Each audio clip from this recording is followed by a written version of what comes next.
የቴዎሎጂ ትምህርት ሃይማኖት ላለው ሰው ብቻ አይደለም የሚሰጠው። በሌላ ለመብላት ለሰነፍ ሴት ከሆነ ለማውጣትም ያስቸግራል አይደል?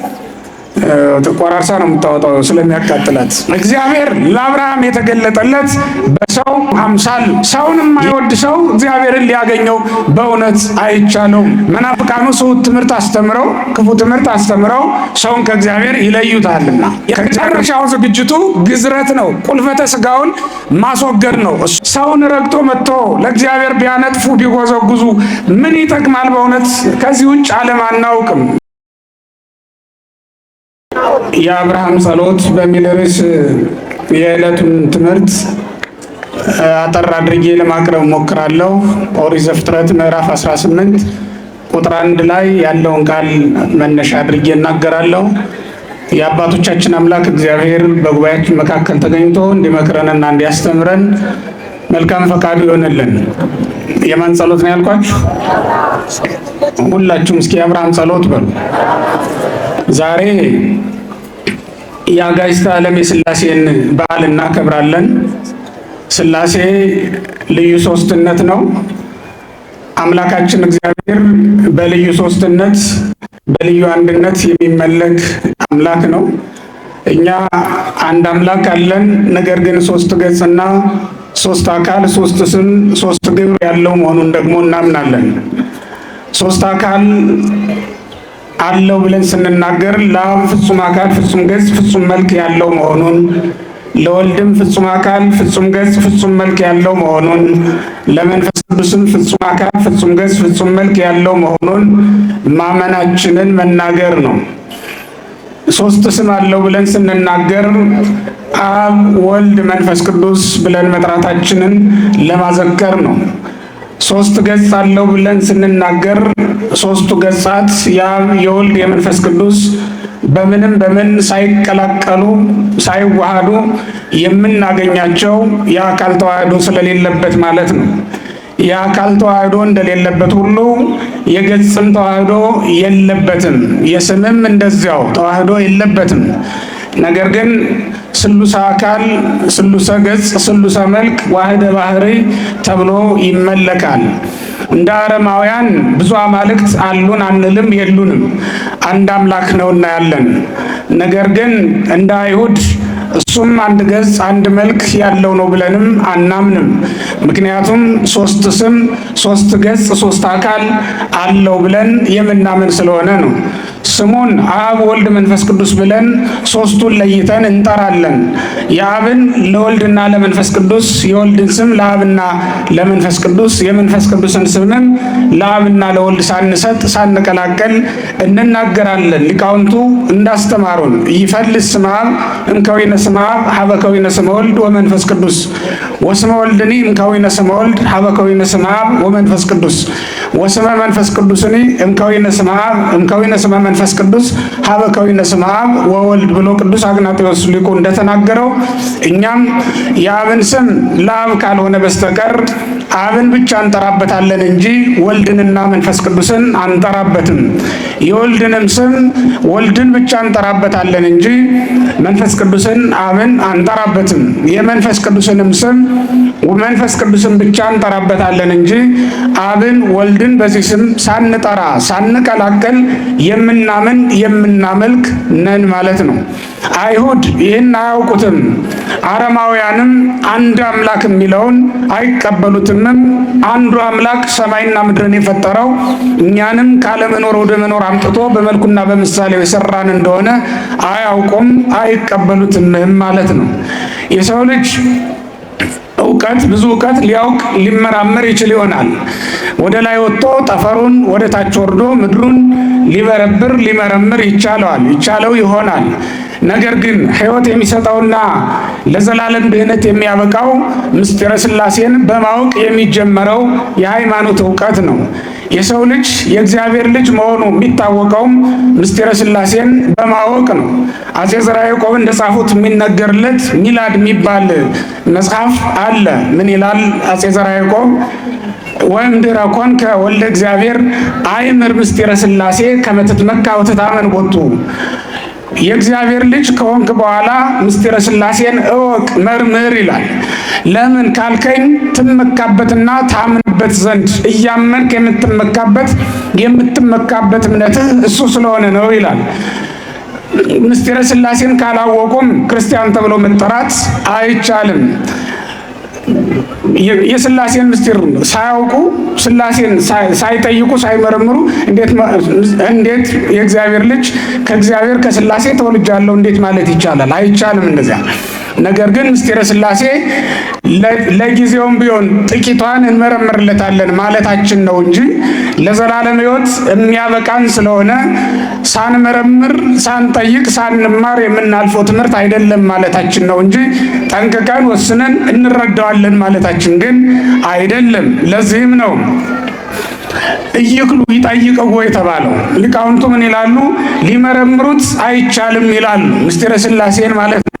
ምክንያቱም ለአብ ፍጹም ገጽ ፍጹም አካል ለወልድም እንደዚያው ለመንፈስ ቅዱስም እንዲሁ ብለን ብንናገርም አብ በሰማይም በምድርም የመላ ነው። ወልድም በሰማይም በምድርም የመላ ነው።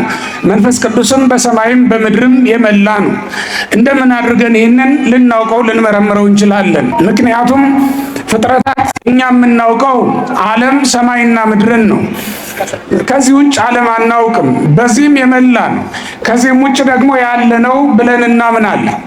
ምልአቱ እንደምን እንደሆነ ሰፍረን ቆጥረን ልንደርስበት ግን አይቻለንም።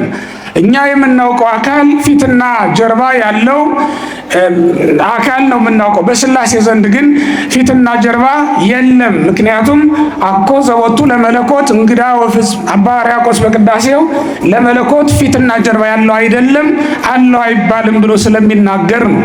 ስለዚህ ፊትና ጀርባ የሌለው አካል አናውቅምና እንዴት ነው ፊቱ እንዴት ነው ጀርባው ብለን የምንመረምረው የምንናገርለት አይደለም።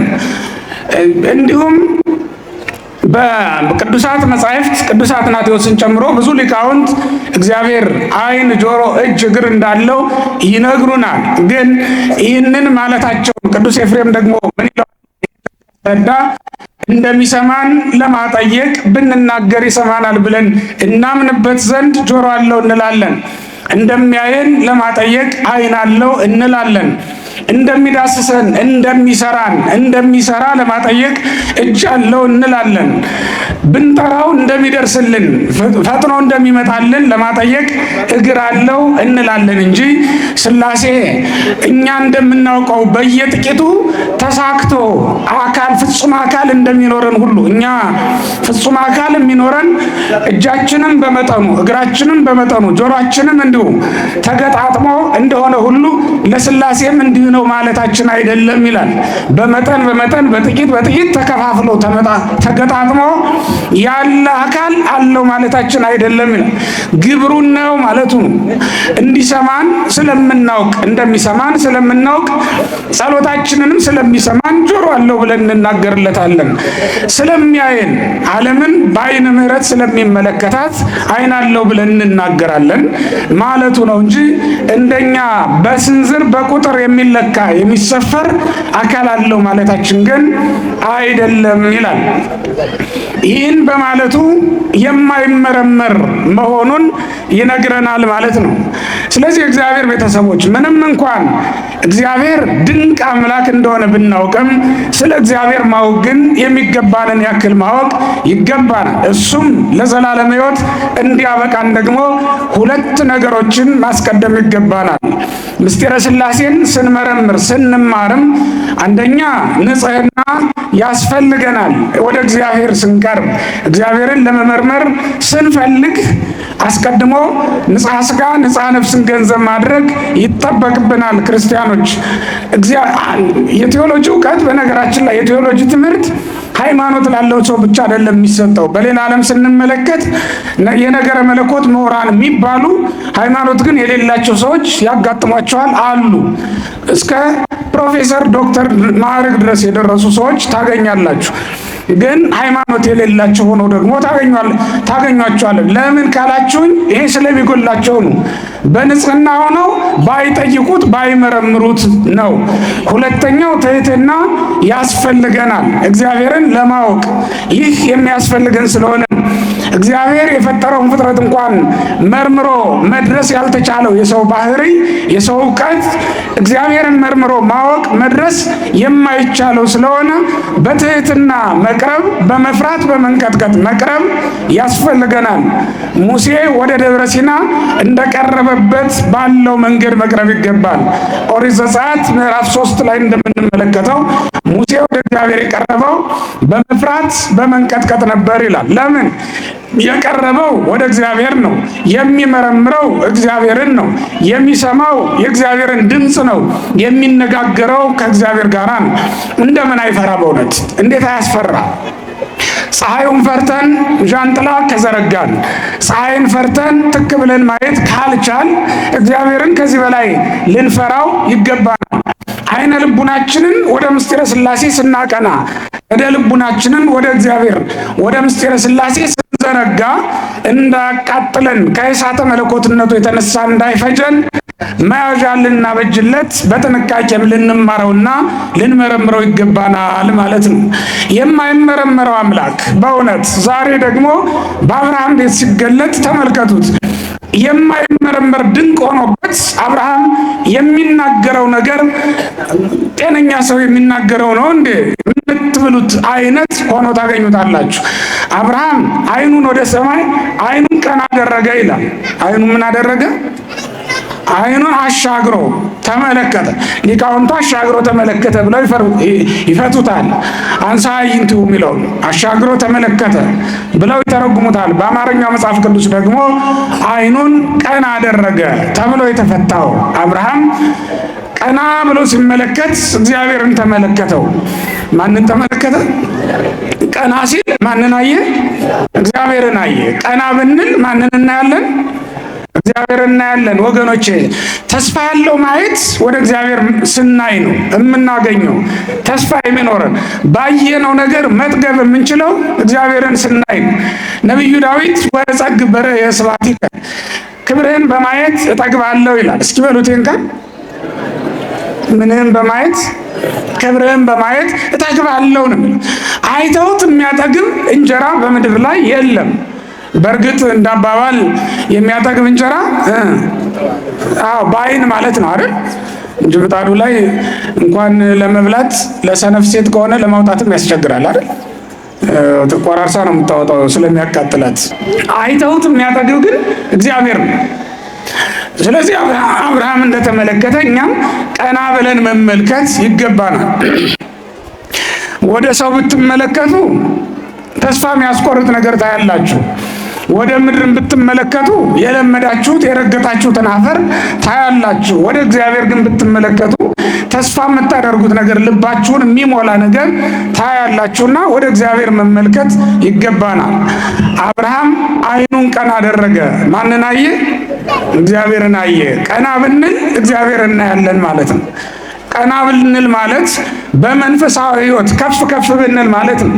ሕሊናችሁን ከፍ አድርጉ ክርስቲያኖች፣ ከምድር አውጡት ወደ ሰማይ መላክ ይገባል። ሕሊናችንን ልቡናችንን ወደ እግዚአብሔር ዙፋን ማቅረብ ይገባል። ስንጸልይ ምንጊዜም ቢሆን ልቡናችንን በእግዚአብሔር ዙፋን አጠገብ አቁመን መሆን ይገባናል።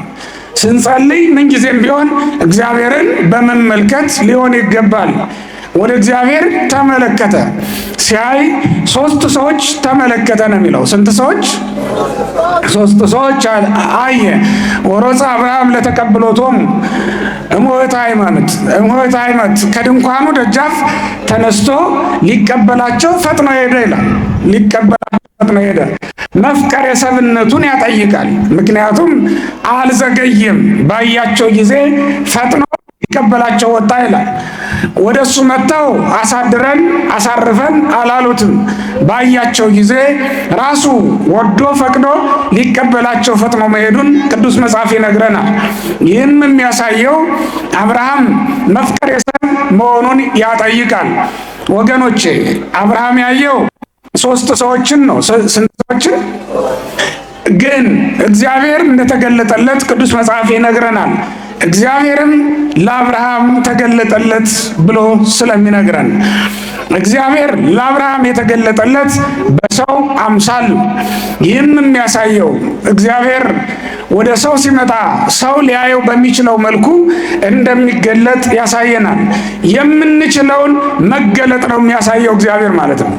በምንችለው ልክ እንድናውቀው፣ እንድናየው፣ እንድንመረምረው ነው የሚያደርገው እግዚአብሔር እንጂ እግዚአብሔርማ ሰውን ይመስል ዘንድ እንደምን ይቻለዋል? በእውነት ሰው የሚለካ የሚወሰን የሚሰፈር አካል ያለው ነው። እግዚአብሔር ግን አይለካም፣ አይሰፈርም፣ አይመጠንም። ሰው ፊትና ጀርባ ያለው ነው። እግዚአብሔር ግን ይህ ጀርባው ነው ይሄ ፊቱ ነው የማይሉት በሁሉም ስፍራ የሚገኝ ነው። በሰው ይለካ ዘንድ እንደምን ይቻለዋል? ነገር ግን አብርሃም ያገኘው ዘንድ ስለፈለገ፣ ለአብርሃም ሊገኝለት ስለፈለገ እግዚአብሔር በሶስት ሰዎች አምሳል ወደሱ ቀረበለት፣ መጣለት። አብርሃምም ሰውን በመውደዱ ምክንያት እግዚአብሔርን አገኘው ማለት ነው። ወገኖቼ እግዚአብሔርን ማግኘት የሚችል ሰውን መውደድ የሚቻለው ሰውን የማይወድ ሰው እግዚአብሔርን ሊያገኘው በእውነት አይቻለውም። ምክንያቱም ሰውን መውደድ እግዚአብሔርን ለመውደድ ማረጋገጫ ስለሆነ ነው። እግዚአብሔርን የሚወዱ ሁሉ ሰውን ይወዳሉ። እግዚአብሔርን ማግኘት የሚፈልጉ ሰዎች ሁሉ ከሰው ጋር በሰላምና በፍቅር ይኖራሉ። አብርሃም ሰውን ምን ያህል እንደሚወድ ልብ በሉ ክርስቲያኖች። እግዚአብሔርን ልታገኘው ከወደድክ ወንድምህን ልትወድ ይገባል። እግዚአብሔርን ማየት የሚሻ ልብ ካለን ሰውን ማየት ሊያስጠላን በፍጹም አይገባም። ሰውን ማየት እግዚአብሔርን ወደ ማየት የሚያደርስ ስለሆነ ነው። ሰውን መውደድ እግዚአብሔርን ለማግኘት የሚያበቃ መሰላል ስለሆነ ነው። ሰው ወደ እግዚአብሔር ያቀርባል ወገኖቼ። በእርግጥ ሰው ከእግዚአብሔርም ይለያል። ከእግዚአብሔር የለዩአቸው ሰዎችን ከእግዚአብሔር የለዩበት ጊዜ ስላለ ነው። መናፍቃኑ ስሁት ትምህርት አስተምረው፣ ክፉ ትምህርት አስተምረው ሰውን ከእግዚአብሔር ይለዩታልና፣ ከእግዚአብሔር ጉባኤ ያወጡታልና ሰው ከእግዚአብሔር ሰውን ሊለይ ይችላል። ነገር ግን ሰውን መውደድ ደግሞ አስተካክሎ ለዚያው አብርሃም ሶስት ሰዎች አየ እንጂ ገሌ ገሌ የማይላቸው የማይዘመዳቸው እንደሆኑ እናውቃለን። ሰውን መውደድ ዝምድናውን፣ ሰፈሩን፣ ጎጡን ተመልክቶ አይደለም። የሚያጸድቀው መውደድ ሰውን በሰውነቱ መውደድ ነው። አብርሃም ያያቸው ከሩቅ ያገኛቸውና ሊቀበላቸው የወጣ ሰዎች የሚያውቃቸው ሰዎች አልነበሩም። ምክንያቱም መጽሐፍ ወሬ ሰለስተ ነው የሚለው፣ ሶስት ሰዎች አየ ነው የሚለው። የሚያውቃቸው ግን አልነበሩም። ለዚህም ነው በስማቸው ያልጠራቸው። ከዚያስ አክብሮቱን ደግሞ ተመልከቱት። ወሰገደ በቅድሜሆሙ ነው የሚለው፣ በፊታቸው ሰገደ ይላል። ሊቀበላቸው ፈጥኖ መሄዱ አንድ ነገር ነው። ወድቆ እጅ መንሳቱ ደግሞ ሌላ ነገር ነው። ሰውን ማክበር እግዚአብሔርን ለማክበር ማረጋገጫ ስለሆነ ነው ወገኖቼ። ሰውን መናቅ ከእግዚአብሔር ጸጋ ይለያል፣ ከእግዚአብሔር አንድነት ይለያል። ሰውን ማክበር ይገባናል። ሰውን ረግጦ መጥቶ ለእግዚአብሔር ቢያነጥፉ ቢጎዘጉዙ ምን ይጠቅማል? በእውነት ሰውን ረግጦ መጥቶ ሰውን ሰድቦ አንቋሾ መጥቶ እግዚአብሔርን ማመስገን ምን ጥቅም አለው? ሰውን ገድሎ እግዚአብሔርን ማክበር አልየ ለከ ንጉሴ ወአምላኬ ብሎ መጸለይ ምን ጥቅም አለው? ምንም ጥቅም የለው። ሰውን ማክበር እግዚአብሔርን ከማክበር ይቀድማል ወገኖቼ። እግዚአብሔርን ማክበር ሰውን በማክበር ይገለጣልና አብርሃም ያደረገው ይህንን ነው። በመጀመሪያ ወድቆ ሰገደ ይላል፣ እጅ ነሳ ማለት ነው። ይህንን አድርጎ ነው ወደ ቤቱ ይገቡ ዘንድ የጋበዛቸው። አስቀድሞ እጅ መንሻውን ካቀረበ በኋላ ጋሷ አጋይስቴ ብሎ ጠየቃቸው። ወደ ቤቴ ግቡልኝ፣ እረፉልኝ፣ ቁራሽ እንጀራ ላምጣላችሁ፣ ጥቂት ውሃም እናምጣና እግራችሁን ትታጠባላችሁ፣ ቁራሽ እንጀራ እናመጣለን ትበላላችሁ አላቸው ይላል። ይህንም ብሎ ሊያቀርብላችሁ ያሰበውን ነገር ሁሉ አቀረበ። ከዚያ በኋላ ወደ ወደዳችሁ ትሄዳላችሁ ብሎ አስቀድሞ ወደ ቤቱ እንዲገቡ ፈቃዳቸውን ነው የጠየቀው ማለት ነው። የእግዚአብሔር ቤተሰቦች እግዚአብሔር ወደ አብርሃም የመጣው አብርሃምን ሊባርክ እንደሆነ ይታወቃል። አብርሃምም ተዘጋጅቶ ይጠብቃል። እግዚአብሔርም ወደ አብርሃም ይመጣል። እግዚአብሔር ወደ አብርሃም ቤት የመጣው አብርሃምን ከዚህ በፊት በራእይ ተገልጦለት ያውቃል። ዘፍጥረት 12 ጀምራችሁ እስከ 17 ያለውን ስትመለከቱት በተለይ 15ን 16ንና 17ን ስትመለከቷቸው እግዚአብሔር ለአብርሃም በተራራዎች ላይ ይገለጥለት እንደነበረና መስዋዕት እንዲያቀርብለት እንዳዘዘው ይነግረናል። በዚህ ሰዓት ደግሞ ወደ ቤቱ እንደመጣ ነው የሚነግረን። ልብ በሉ ክርስቲያኖች፣ ያውም በዚህ መልክ አይደለም እስካሁን የተገለጠለት። እግዚአብሔርን ድምፁን ሰምቶታል እንጂ አብርሃም መልኩን አላየውም ነበር። አሁን ግን የሚታይ ሆኖ ወደ አብርሃም ይመጣለታል እግዚአብሔር። ለምን ካላችሁኝ፣ አሁን አብርሃም ዝግጅቱን አጠናቋል። እግዚአብሔርም አብርሃምን የሚባርክበት ቀኑ ደርሷል። የሰጠውን ተስፋ የሚፈጽምበት ጊዜው ቀርቧል። 1 ዓመት ብቻ ይቀረዋል። ምክንያቱም አብርሃም 99 ዓመት ሞልቶት ስለነበረ ነው። ስንት ዓመት? የአብርሃም የመባረክ ዓመቱ 100 ዓመት ናት። ስለዚህም ያቺ ቀን እስክትደርስ እግዚአብሔር ጠብቆት ነበር። አብርሃምን በየጊዜው ዝግጅቱን እየጨረሰ ነበረ። የመጨረሻው ዝግጅቱ ግዝረት ነው። ቁልፈተ ስጋውን ማስወገድ ነው። እሱም እንደ ነውር ይቆጠራል። ነውርን እንደ ማስወገድ ይቆጠራል።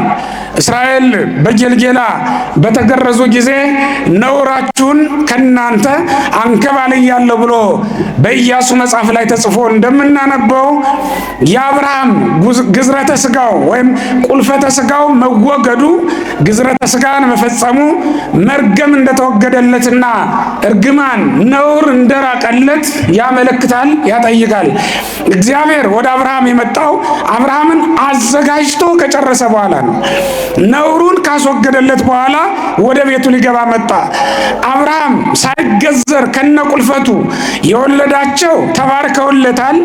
ነገር ግን የእግዚአብሔር አባት ለመሆን ኢየሱስ ክርስቶስ የዘር ሐረግ የሚቆጠርላቸው ከቤታቸው ክርስቶስ የሚወለድላቸው አይደሉም። ከዚያ በፊት የወለደው እስማኤልና ሌሎች ለአብርሃም የተወለዱለት ሁሉ ምንም እንኳን እንደ ያዕቆብ በ12 ነገድ የተባረኩ ቢሆኑም ለብዙ አሕዛብ አባት ለመሆን በቅተዋል እንጂ ለክርስቶስ በዘርህ የምድር አሕዛብ ይባረካሉ ተብሎ ተስፋ የተነገረበት ሱባኤ የተቆጠረለት ያ ባለ ተስፋ ዘር ክርስቶስ ከነሱ ወገን ይወለድ ዘንድ እግዚአብሔር አልፈቀደም። ለምን? ያልተገዘረ ሰው ወይም ካልተገዘረው ከአብርሃም ይወለድ ዘንድ ክርስቶስ አልፈቀደም። ለዚህ ነው አብርሃም እስኪገዘር ድረስ ክርስቶስ ከአብርሃም አልተወለደም። ያ ማለት ይስሐቅ ማለት ነው ወገኖቼ። የመጀመሪያው ክርስቶስ ይስሐቅ ስለሆነ ነው። በይስሐቅ ነው ክርስቶስን የገለጠው። ያሳየው እውነተኛው ምሳሌ ሆኖ የተገኘው መስዋዕትነቱን፣ ልጅነቱን፣ ባለርስትነቱን፣ ባለተስፋነቱን ያሳየ ብቸኛ ልጅ ይስሐቅ ነው። ስለዚህም በይስሐቅ ክርስቶስ የተገለጠው አብርሃም ግዝረት ከተፈጸመለት በኋላ ነው። ከነውረኛው ከአብርሃም ይወለድ ዘንድ እግዚአብሔር አልፈቀደም። ግዝረት እስኪፈጸምለት ቁልፈተ ስጋው እስኪወገድለት ድረስ እግዚአብሔር ይስሐቅን ከአብርሃም እንዲወለድ አላደረገም። ለዚህ ነው ተስፋው የዘገየ ወገኖቼ። ቁልፈት እስኪወገድለት ያ ማለት ሸለፈቱን እስኪያስወግድ ድረስ አብርሃም እግዚአብሔር ለአብርሃም የተስፋውን ዘር አልሰጠውም ነበር። ተስፋው ኦሪት ዘፍጥረት ምዕራፍ 12 ቁጥር 2 ላይ ይጀምራል። በዘርህ የምድር አሕዛብ ይባረካሉ ተብሎ። እስኪ በሉት፣ እየሰማችሁኝ እንደሆነም ለማረጋገጥ ነው በዚያው። እስኪ በሉት፣ በዘርህ፣ እስኪ በሉ፣ በዘርህ የምድር አሕዛብ ይባረካሉ። ይሄ የተስፋ ዘር ይስሐቅ ነው፣ በኋላም ክርስቶስ ነው። ሐዋርያው ቅዱስ ጳውሎስ በገላትያ ምዕራፍ 4 ላይ ደግሞ በሚገባ ሲያብራራው ታገኙታላችሁ። ኢይቤሎ ለዘርከ ለአዝርዕቲከ ከመ ዘለብዙኃን አላ ኢይቤሎ ለዘርከ፣ ለዘሮችህ አላለም ለዘርህ ነው ያለው። ዘሩ ማን ስለሆነ? ለጊዜው ይስሐቅ፣ ፍጻሜው ግን ዘር የተባለው ማን ስለሆነ ነው? ክርስቶስ ስለሆነ ነው። ክርስቶስ ከአብርሃም የተወለደው ከቁልፈት መወገድ በኋላ ነው። አብርሃም ሸለፈቱን ሲያስወግድ የአብርሃም ዝግጅት አበቃ ማለት ነው። አለቀ። ከዚህ በላይ አብርሃም ፍጹም ሆኖ እግዚአብሔርን ሊያገለግለው አይችልምና ፍጹምነት ሲገኝበት የሚገርም ነው። አብርሃም የ99 ዓመት ሰው ሆኖ ሳለ እንደ 8 ቀን ብላቴና የ8 ቀን ሕፃን ይገዘር ቢባል አብርሃም ግን አብዝቶ ጽድቅን ፈጸማት። ልብ በሉ። ከአንተ ወገን ከአንተ የሚወለድ ወንድ ሁሉ ይገዘር ነው ያለው። ከማን የሚወለድ ንገሩን? ከማን የሚወለድ? ከአብርሃም የሚወለድ ነው የተባለው። አንተ ተገዘር አላለውም። ከአንተ የሚወለድ ነበር ያለው። ከአንተ የሚወለድ ይገዘር ቢለውም ቅሉ አብርሃም ግን ራሱ ተገዘረ። መጀመሪያ ሳይገዘር ቢወልዳቸው እነሱ እንዴት ይገዘራሉ? የ8 ቀን ብላቴና ወይም በ8ኛው ቀን ይገዘሩ ብሎ እግዚአብሔር ቃል ቢገባለት ኦሪት ዘፍጥረት ምዕራፍ 17 ቁጥር 10 ላይ ያለ ቃል ነው የምነግራችሁ። በ8ኛው ቀን ይገዘሩ ብሎ እግዚአብሔር ቢያዝዘው አብርሃም ግን በ99 ዓመቱ ተገዘረ። ልብ በሉ።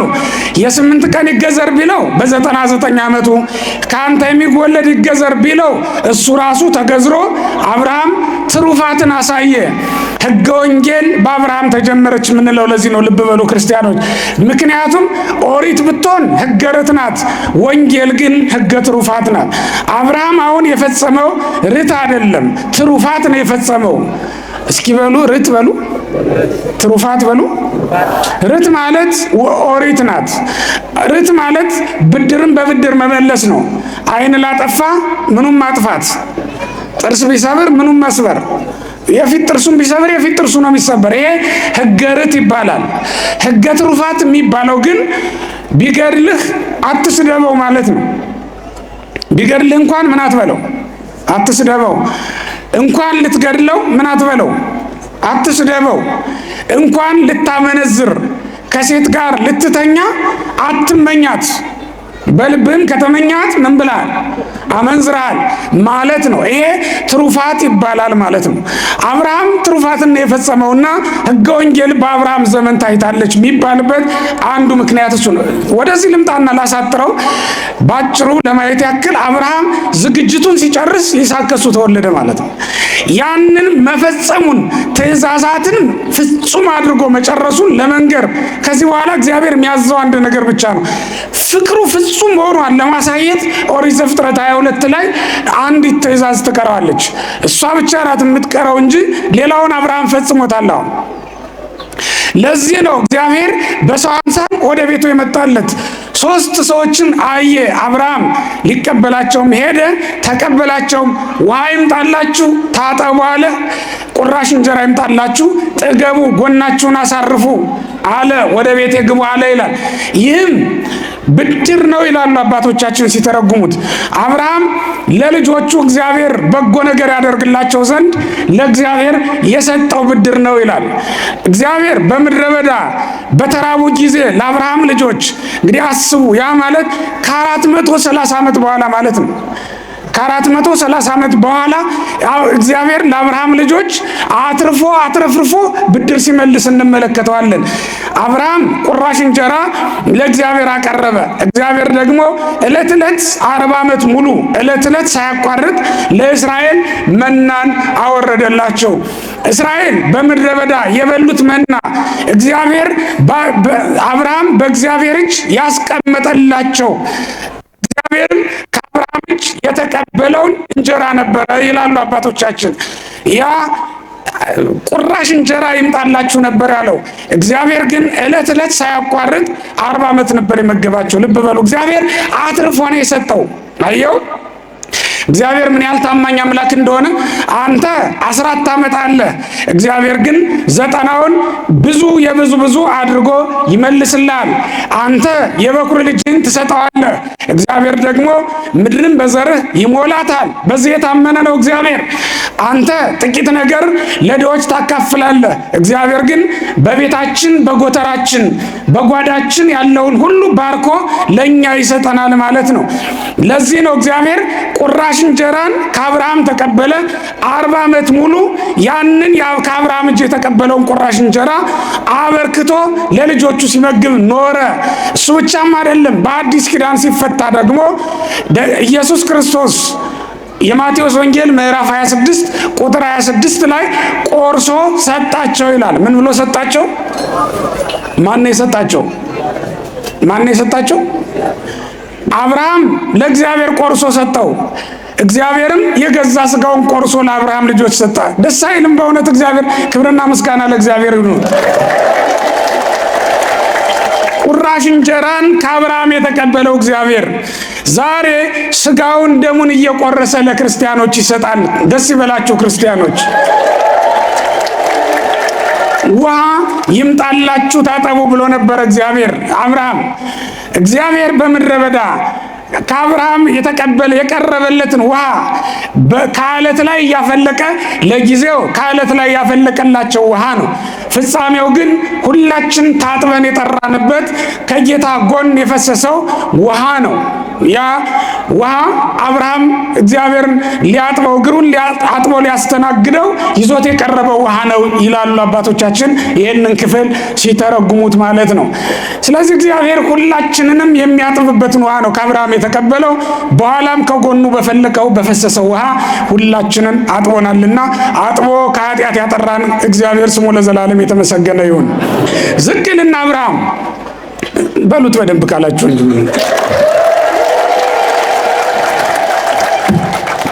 ዝቅ ይልና አብርሃም ምን ይላል? ዋምፃ ማረ ወይቋነ ነው የሚለው። በእርግጥ በአማርኛውና በእንግሊዝኛው ቅጂ ማር የሚለው የለም። ወተትና እርጎ ተብሎ ተተርጉሟል በእንግሊዝኛውም በአማርኛውም ቅጅ። ነገር ግን በግዕዙ እንደምንመለከተው ማርና ወተት አመጣላቸው ይላል። ለጊዜው ማርና ወተት የምታፈስ ምድር እግዚአብሔር ስለሰጠው ነው ይህንን የሚናገረው። ፍጻሜው ግን ምን ማለት ነው?